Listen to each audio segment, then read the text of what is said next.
चलिए अब खबरों को तफसील से जानेंगे। बिहार की बात करेंगे, जहां अजीम इत्तेहाद की जानिब से सीट और उम्मीदवार के नाम के ऐलान के बाद सियासत गर्म हो गई है। दरअसल मुस्लिम लीडरों के नाम काटे जाने से मुस्लिम तबका सख्त नाराज दिखाई दे रहा है। खासतौर से मधुबनी से अली अशरफ फातमी का नाम काटे जाने से मुस्लिम तंजीमों ने हैरानी का इजहार किया। इमारत शरिया के मुताबिक अली अशरफ फातमी दरभंगा से इंतखाब लड़ते रहे हैं। इस बार उन्हें मधुबनी से इंतखाबी मैदान में उतारने का ऐलान किया गया था, लेकिन आखिरी वक्त में उनका नाम काट दिया गया। इमारत शरिया ने अजीम इत्तेहाद के बड़े लीडरों को इस पर गौर फिक्र करने की अपील की है। इमारत के मुताबिक इस सिलसिले में मुनासिब कदम नहीं उठाया गया तो पार्टी को इसका खमियाजा भुगतना पड़ेगा। उधर कांग्रेस लीडर आजमी बारी ने कहा कि मुस्लिम लीडरों ने कुर्बानी दी है, लेकिन इसका असर इंतखाबात पर नहीं पड़ेगा। ये समझता हूँ कि ये जो हुआ है ख़ास तौर पर मधुबनी की सीट पर किसी मुसलमान को, और वो भी फातमी साहब या डॉक्टर शकील साहब जैसे रहनुमा वहाँ मौजूद हैं, उनको नहीं देना, ये उस पार्टी के हक़ में नुकसानदेह है और उसके असरात इस इलेक्शन पर भी पड़ सकते हैं। और ख़ास तौर पर विधानसभा जो असेंबली का इलेक्शन होगा उस पर उसके बुरे असरात पड़ेंगे। इसलिए अभी मौका है और मैं अपील करूँगा कि एक तो सीटें अभी बहुत ही कम दी गई हैं, कम से कम 8 सीटें ये मुत्तहिदा महाज को देना चाहिए। बिल्कुल होगा। हम मानते हैं उसको कि फातमी साहब एक बड़े लीडर थे, लेकिन जब अजीम इत्तेहाद बनाया जा रहा, कोई भी काम अजीम जब होता है तो उसको कुर्बानियाँ देनी पड़ती हैं। उस कुर्बानी की में हमारे फातमी साहब भेंट चढ़ गए, इसको मैं मानता हूँ। लेकिन आज के सूरत हाल में ये देखना पड़ेगा कि मेरी लड़ाई कहाँ है, और लड़ाई कहाँ है उस गोल के लिए, उसमें गोल करने के लिए हमको कुछ कुर्बानियाँ देनी होंगी, जिस कुर्बानियों में हमारे कांग्रेस पार्टी के शकील अहमद हैं और आरजेडी के फातमी साहब हैं। इन दोनों की कुर्बानियाँ हुई हैं, मैं मानता हूँ। उधर कांग्रेस के सीनियर लीडर शकील अहमद ने पार्टी से नाराजगी और मधुबनी से आजाद चुनाव लड़ने की खबरों को खारिज कर दिया और हमारे नुमाइंदे दिवाकर तिवारी ने शकील अहमद से इस सिलसिले में खास बातचीत की है। हमारे साथ हैं जिनकी चर्चा है कि वो नाराज हैं, उनसे बात करते हैं। शकील साहब, आप नाराज हैं, आपकी नाराजगी की खबर आ रही है, ये भी चर्चा है कि आप निर्दलीय भी चुनाव मैदान में उतर सकते हैं। कितनी हकीकत है इन सारी चर्चाओं में? मेरी शक्ल से आपको लग रहा है कि मैं नाराज हूं? ऐसा लगता है आपको? आपने बहुत लोगों को इंटरव्यू किया होगा, आपको लगता है मेरी शक्ल से मैं नाराज हूं? मैंने बहुत स्पष्ट कहा, ये बात सही है कि मैं चुनाव लड़ना चाहता था, मैंने पार्टी को बता दिया था, लेकिन मैं ऐसा कोई काम नहीं करूंगा जिससे कांग्रेस का नुकसान हो। पार्टी ने जब फैसला कर लिया कि हमको इन 9 सीटों पे लड़ना है तो हम सबको उसका सम्मान करना चाहिए, और जो आरजेडी को सीटें अलॉट हुई है, आरजेडी को उस पर लड़ना चाहिए। जो कांग्रेस की सीटें अलॉट हुई हैं, कांग्रेस के लोगों को उस पर लड़ना चाहिए। तो कांग्रेस का हित बचा रहे, ये मैं हमेशा प्रयास करूंगा और ऐसा कोई काम नहीं करूंगा जिससे कांग्रेस का हित हो। आपने कहा कि आप चुनाव लड़ना चाहते थे, और अगर गठबंधन की बात होती है तो कुछ सीटें छोड़ी जाती है, कुछ सीटें ली जाती है, संतुलन स्थापित किया जाता है कि क्षेत्रीय संतुलन स्थापित किया जाए। ये भी देखा जाता है कि क्षेत्र पे जो पार्टी है, सहयोगी पार्टी, उसका इतिहास क्या रहा है। आप सांसद रहे, केंद्रीय मंत्री बने, और मिथिला की बात की जाए तो मिथिला में कम से कम कहा जाता है कि कांग्रेस का एक रिप्रेजेंटेशन जरूर होना चाहिए, लेकिन मिथिला में गायब है कांग्रेस। देखिए, ये तो पार्टी में बात करने वाले लोगों को ध्यान रखने की बात सही है कि मैं वहाँ से 2 बार सांसद रहा, तो स्वाभाविक रूप से मेरी इच्छा थी, मैं 3 बार विधायक रहा, वहाँ से प्रदेश का अध्यक्ष रहा, नेशनल राष्ट्रीय स्तर पर इंचार्ज रहा, जनरल सेक्रेटरी रहा कई राज्यों का। आज भी मैं सीनियर नेशनल स्पोक्स पर्सन हूँ, प्रवक्ता हूँ वरिष्ठ पार्टी का। तो स्वाभाविक रूप से लड़ना चाहता था और मेरा क्लेम भी था, लेकिन हम एक पार्टी में हैं, एक परिवार में हैं, और जब परिवार ने एक फैसला ले लिया और हमको लगता है कि इससे अगर हम कुछ विरुद्ध में करते हैं और तो पार्टी का नुकसान होगा, तो हम ऐसा कोई काम नहीं करना चाहते हैं जिससे कांग्रेस का नुकसान हो। परिवार में जिसकी अहमियत होती है उसके सम्मान का भी ख्याल रखा जाता है, और जब आप जाते हैं चुनाव के मैदान में तो परिवार को ही नाराज़ करेंगे और किसी बड़े बुजुर्ग को नाराज़ करेंगे तो जो छोटे लोग हैं, जो अनुज है और जो आपके समर्थक है, कार्यकर्ता है, वो भी नाराज़ हो जाएंगे। नहीं, उनको भी संभालना मेरा काम है, ठीक है। उनको दुख है, लगातार फ़ोन कर रहे हैं, लगातार तरह तरह की बातें कर रहे हैं, लेकिन अगर मेरे साथ हैं, मेरे समर्थक हैं, मेरे शुभचिंतक हैं, तो उनको भी समेटना मेरी जिम्मेदारी है। और निश्चित रूप से मैं बार बार ये कहता हूं कि कोई काम ऐसा नहीं करूंगा जिससे कांग्रेस को नुकसान हो।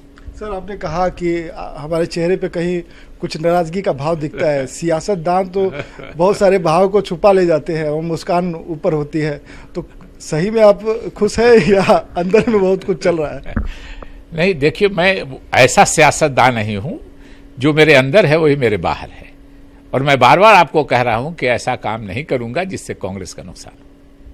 तो सीधे तौर पे कांग्रेस के वरिष्ठ नेता डॉक्टर शकील अहमद का कहना है कि उनकी चाहत थी कि वो चुनाव लड़े, वो उस क्षेत्र का रिप्रेजेंटेशन करते थे और प्रतिनिधित्व करते हुए वो केंद्रीय मंत्री बने, पार्टी के अहम पदों पर रहे, लेकिन जब गठबंधन में वो सीट सहयोगी को चली गई तो उनकी कोई नाराज़गी नहीं है और कोई ऐसा काम नहीं करेंगे जिससे कांग्रेस का नुकसान हो। कैमरामैन अंकित के साथ दिवाकर तिवारी, न्यूज़ 18 दिल्ली। खवातीन मुस्लिम पर्सनल लॉ बोर्ड ने इलेक्शन में किसी भी सियासी जमात की हिमायत न करने का अहम फैसला किया है। बीजेपी की मुस्लिम मुखालिफ पॉलिसी से बरहम खवातीन बोर्ड के बारे में ये कहा जा रहा था कि शाइस्ता अंबर के जरिए समाजवादी और बीएसपी इत्तेहाद की हिमायत का ऐलान किया जाएगा, लेकिन बोर्ड ने अपना मौक़िफ़ वाज़ेह करते हुए वोटरों को काम करने वाले उम्मीदवारों को ही वोट देने का मशवरा दिया है। पेश है लखनऊ से तारिक कमर की ये रिपोर्ट। खवातीन पर्सनल लॉ बोर्ड के मुताबिक किसी भी हुकूमत ने खवातीन के तहफ़्फ़ुज़, रिजर्वेशन और तालीम और रोजगार के लिए कुछ खास नहीं किया है, और मौजूदा हुकूमत ने तो इस तरह नजरअंदाज किया है जिसकी कोई दूसरी नज़ीर नहीं। शाइस्ता कहती है कि सब जमातें सेकुलरिज्म के मुखौटे लगाकर इस्तेहसाल करती हैं, इसलिए जमातों को नहीं बल्कि उम्मीदवारों को मुंतखब किया जाना चाहिए। आज भी निर्भया है समाज में, और आज भी दोषी घूम रहे हैं, उनको जमानत मिल जाती है। आज भी छोटे छोटे बच्चे महफूज नहीं हैं। शिक्षा जिस समाज में मुस्लिम समाज की ऐसी बहुत सारी जमात है जो चाहती है कि इसमें बच्चियों को तालीम हासिल हो, लेकिन उनके पास इतने साधन नहीं है, क्योंकि जो बजट माइनॉरिटी के लिए आता है, अक़लियतों के आता है, अक़लियत तक पहुंच नहीं पाता है। शाइस्ता अंबर को हर हुकूमत से शिकायत है, लेकिन वो मौजूदा हुकूमत से ज्यादा बरहम और नाराज इसलिए है कि इनकी लाख कोशिशों के बावजूद लखनऊ और दिल्ली दोनों ने इनकी आवाजों को नजरअंदाज किया है। न योगी ने मसाइल हल किए और न वज़ीर आज़म मोदी ने। उसकी वजह यह है कि इनकी लाख कोशिशों के बावजूद लखनऊ और दिल्ली दोनों ने इनकी आवाजों को नजरअंदाज किया है। न योगी ने मसाइल हल किए और न वज़ीर आज़म मोदी ने। अभी भी वो तहफ़्फ़ुज़ नहीं मिल पाया, वो सम्मान नहीं मिल पाया। आप टिकट के ही बंटवारे में देख लीजिए कि कितनी प्रतिशत औरतों की आबादी है, आरक्षण तक नहीं हुआ और उनको सीटों में भी नहीं मिला। क्या सिर्फ झंडा डंडा ढोने के लिए है सिर्फ औरतें कार्यकर्ता कि जिंदाबाद और मुर्दाबाद और दरवाज़ा खटखटा करके वोट मांगने जाएंगी? उनको टिकट कितना मिला? क्या वो योग्य नहीं है? बाहर से आकर के औरतें उनको टिकट दे दिया जाए और वो 5 साल के बाद फिर आए और कहें कि हाँ हमने बहुत काम किया है। काम तो तब होता है जब आपको लगे कि हाँ सड़कों पर उतर आई हैं। बोर्ड की अराकीन में जितनी मायूसी है उतनी ही नाराजगी भी है। इसलिए फैसला ये किया गया है कि किसी मखसूस जमात की हिमायत न की जाए, बल्कि अपने अपने हलके के अच्छे उम्मीदवारों को ऐवान तक पहुँचाने के लिए राह हमवार की जाए। न्यूज़ 18 उर्दू के लिए लखनऊ से तारिक कमर की रिपोर्ट। कांग्रेस लीडर हार्दिक पटेल ने कहा है कि उन्हें हाईकोर्ट से कोई झटका नहीं लगा है और वो हाईकोर्ट के फैसले को तस्लीम करते हैं। हार्दिक पटेल ने बीजेपी पर इल्जाम लगाया कि उन्हें डराने के लिए ही बीजेपी ये साजिश कर रही है। नहीं है कि 25 साल की उम्र है, ऐसी कोई जल्दी भी नहीं है चुनाव लड़ने की। मुझे ये तो संवैधानिक तौर पे चुनाव लड़ने की उम्र हो गई है, तो सोचा कि पार्टी ने कहा है तो चुनाव भी लड़ते हैं। हाईकोर्ट का जो भी फैसला है उसका स्वीकार करता हूँ, जो भी आगे की रणनीति होगी मैं आपके सामने रखूंगा। मेरा अधिकार है कि हाईकोर्ट अगर कोई फैसला लेता है तो सुप्रीम में जाने के लिए मेरे पास रास्ते खुले हैं, लेकिन अभी कोई तय नहीं किया क्या प्लान करना है, कल तक क्लियर हो जाएगा प्लान। लेकिन ये हकीकत है कि भाजपा ने जिस तरह से हमें रोकने के लिए, हमें डराने के लिए, धमकाने के लिए जो प्लान किया है, हाईकोर्ट का जो फैसला हमारे खिलाफ है वो सिर्फ इसलिए हमारे खिलाफ है क्योंकि हमने जरूरत की थी सत्ता के सामने लड़ने की। मुजफ्फरपुर शेल्टर होम जिनसी हिरासानी मामले में दिल्ली की साकेत कोर्ट ने तमाम मुलजिमों के खिलाफ इल्जाम तय कर दिया है। तमाम मुलजिमों के खिलाफ जिनसी हिरासानी के साथ साथ मुजरिमाना साजिश रचने का मुकदमा चलेगा। अदालत में सुनवाई के दौरान अहम मुलजिम ब्रजेश ठाकुर के अलावा दीगर मुलजिमीन भी कोर्ट में मौजूद रहे। हमारे नुमाइंदे सुशील पांडे ने वकील पंकज सिंह से खास बातचीत की। मुजफ्फरपुर शेल्टर होम मामले में साकेत कोर्ट ने 21 आरोपियों के खिलाफ आरोप तय कर दिए हैं। ब्रजेश ठाकुर इस पूरे मामले का मुख्य आरोपी है। वो सभी आज कोर्ट में मौजूद थे। हमारे साथ एडवोकेट पंकज सिंह हैं। सर, आज सभी जो आरोपी हैं उनके खिलाफ आरोप तय कर दिए गए हैं। अगर बात करें ब्रजेश ठाकुर की, आपके एक्यूज की, तो कौन कौन सी धाराओं के तहत फिलहाल आरोप तय किए गए हैं? जनरली आरोप सभी के खिलाफ एक तरह से हैं। 376(2), 376(d), 107 कॉन्स्पिरेसी, तो धाराएं सभी के अगेंस्ट में समान हैं, कोई डिस्टिंक्शन नहीं मेड आउट किया गया है। ये एक मेजर बात है। सर, एक बड़ा सवाल इसमें यह भी था कि हत्या का जो मामला है उस पर चार्जशीट नहीं फाइल किया गया, तो क्या उम्मीद लगाई जाए कि ये भी आरोप लगाया गया है कि हत्या जैसे जो है धारा वो लगाई नहीं गई है। सीबीआई ने कहीं ना कहीं केस को टर्न डाउन किया है, ऐसा भी आरोप लगाया गया है। सुप्रीम कोर्ट में याचिका हत्या की बात आई थी, आर्गुमेंट्स के दौरान उठी, बट सीबीआई हत्या के मामले में कुछ भी नहीं कह पा रही है और कुछ भी कोई एविडेंस या इस तरह की बात की नहीं वो बहुत प्रोग्रेसिव हैं इस हत्या के मामले में, दे कैन ब्रिंग समथिंग, ऐसी कोई बात सामने नहीं आ रही है और इसी वजह से 302 का कोई एलिमेंट नहीं है इस चार्ज में। सर, गंभीर धाराएं लगाई गई हैं। ट्रायल कब से शुरू हो रहा है और आप लोगों को क्या लगता है कि सीबीआई ने जो केस फिलहाल इस मामले में रजिस्टर किया है, क्या वो सही दिशा में जांच किया गया है जिसके आधार पर चार्जशीट फाइल की गई है, या कहीं प्रेशर में फिलहाल लोगों को अरेस्ट किया गया है और उसके बाद पेश किया गया? इस मामले में सीबीआई ने कोई इन्वेस्टिगेशन नहीं की है। अगर आप सीबीआई की इन्वेस्टिगेशन को समझना चाहते हैं तो बिहार पुलिस के इन्वेस्टिगेशन के बाद जहां पे 164 के बयान भी हुए हैं, ना तो सीबीआई ने दूसरी कोई 164 के बयान की, 161 का बयान लेके चार्जशीट फाइल किया जाता है। कोई भी तथ्य जिसके आधार पे सीबीआई ने और अक्यूज्ड को, पहले 11-12 थे अब 22 हैं, किसी भी तथ्य को ना तो वेरीफाई किया गया है। 161 के बयान पे सिर्फ अक्यूज की संख्या बढ़ाई गई है और चार्जशीट फाइल की गई है। एक बहुत ही शुरू हो रहा है ट्रायल मंडे को चार्ज की कॉपी मिल जाएगी और उसके बाद ट्यूसडे से ट्रायल शुरू हो जाएगी।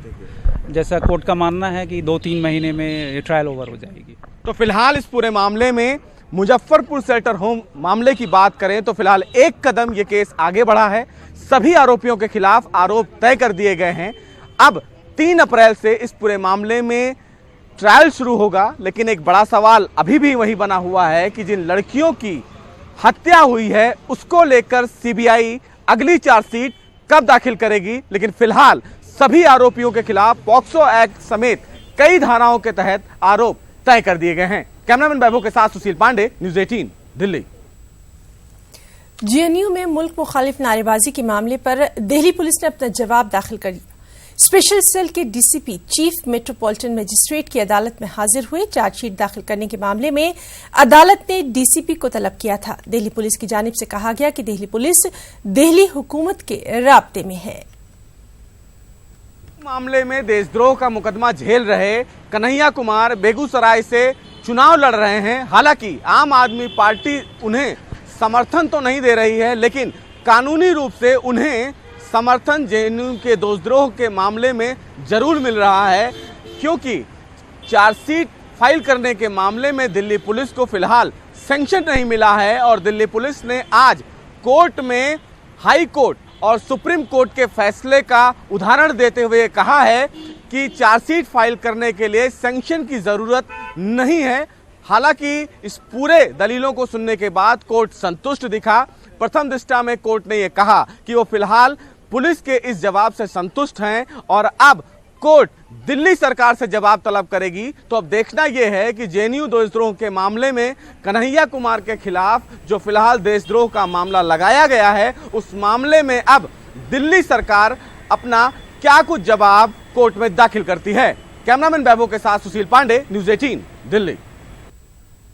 जम्मू श्रीनगर कौमी शाहराह पर बानिहाल के नजदीक ठठहार इलाके में बज़ाहिर फोर्सेस के कॉन्वॉय को कार धमाके से उड़ाने की एक कोशिश नाकाम हुई है। इसमें एक सेंट्रो कार मुकम्मल तौर से तबाह हो गई।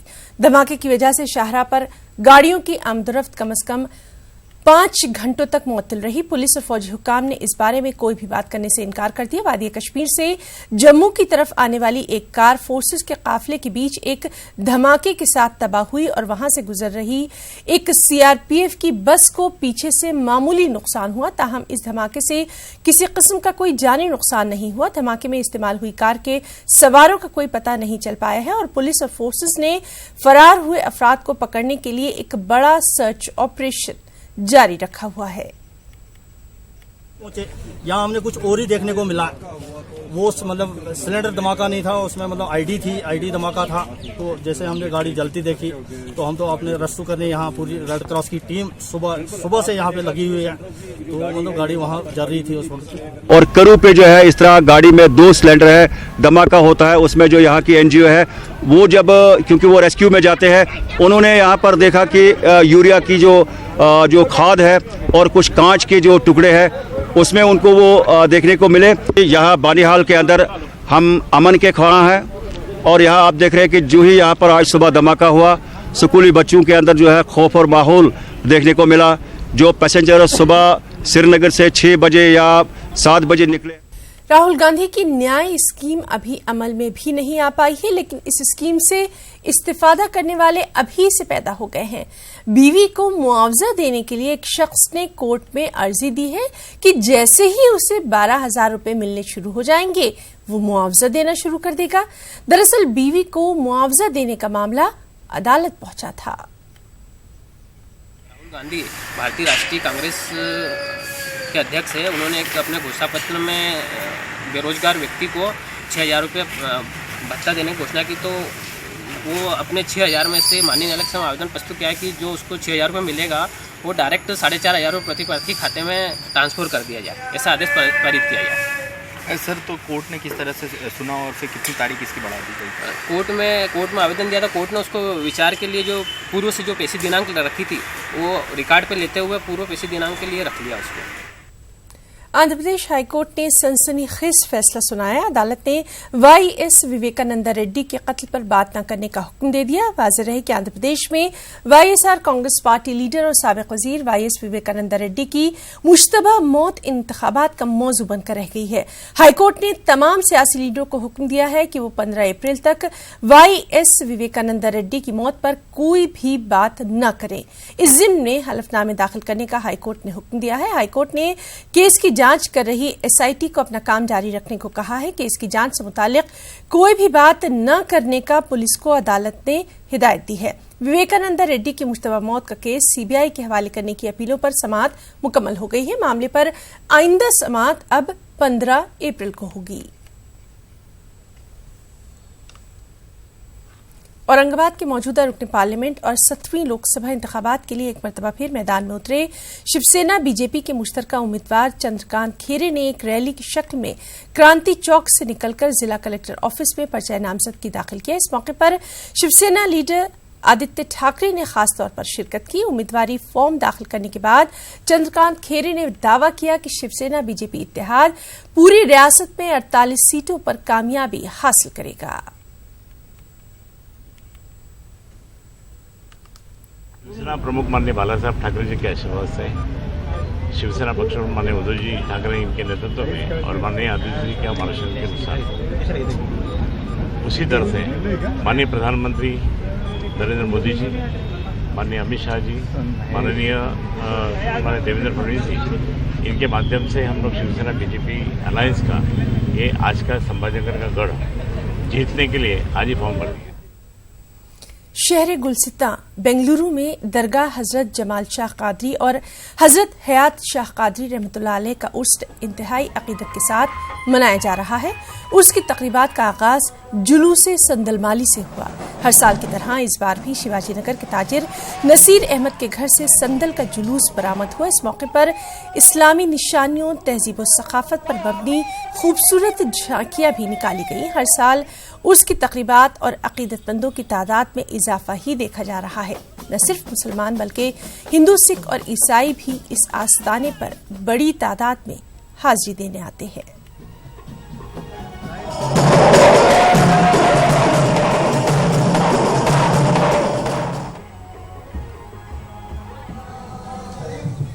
सैयद पीर हयात शाह कादरी रहमतुल्लाह अलैह का 400वां उर्स मनाया जा रहा है और यहाँ से बहुत करामत हो रही है। हर कोई आता है, फैज़ पाता है। यहाँ पे जो है कई मरीज अच्छे हो गए हैं, कैंसर के, हार्ट के, सब।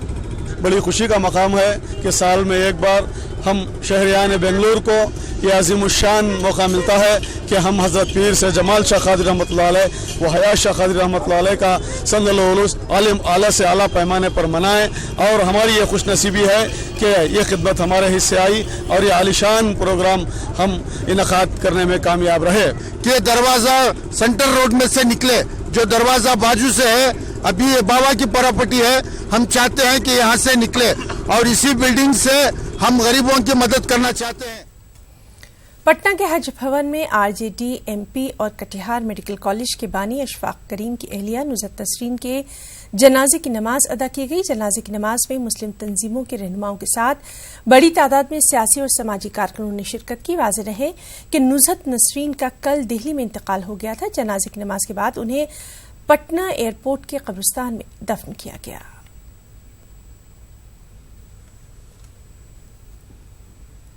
खबरों में फिलहाल इतना ही। आदाब।